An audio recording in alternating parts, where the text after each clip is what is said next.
আসসালামু আলাইকুম সুপ্রিয় দর্শক, চলে আসলাম এই মুহূর্তে পাওয়া ঝড় বৃষ্টি, নিম্নচাপ, কালবৈশাখী ঝড়, ভারী বৃষ্টি, বজ্রবৃষ্টি, বন্যা ও ঘূর্ণিঝড়ের আবহাওয়ার নতুন আপডেট নিয়ে।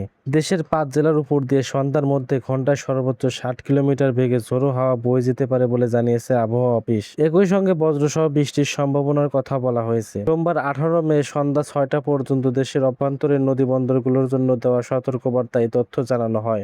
আবহাওয়া অধিদপ্তর জানিয়েছে, ময়মনসিংহ, নোয়াখালী, কুমিল্লা, চট্টগ্রাম ও সিলেট জেলার উপর দিয়ে পশ্চিম অথবা উত্তর পশ্চিম দিক থেকে অস্থায়ীভাবে দমকা অথবা ঝোড়ো হাওয়া বয়ে যেতে পারে। এই সময় বাতাসের গতিবেগ ঘন্টায় 45 থেকে 60 কিলোমিটার পর্যন্ত হতে পারে। পাশাপাশি বৃষ্টি অথবা বজ্রবৃষ্টির সম্ভাবনা রয়েছে। এই পরিস্থিতিতে সংশ্লিষ্ট এলাকার নদী বন্দরগুলোকে 1 নম্বর সতর্ক সংকেত দেখতে বলা হয়েছে। এছাড়াও আগামী কয়েকদিন দেশের সব বিভাগেই ঝড় বৃষ্টির প্রবণতা অব্যাহত থাকতে পারে বলে জানিয়েছে আবহাওয়া অফিস। কোথাও কোথাও মাঝারি থেকে ভারী বর্ষণের সম্ভাবনা রয়েছে। এরকম ভিডিও প্রতিনিয়ত পেতে চ্যানেলটি সাবস্ক্রাইব করে পাশেই থাকুন।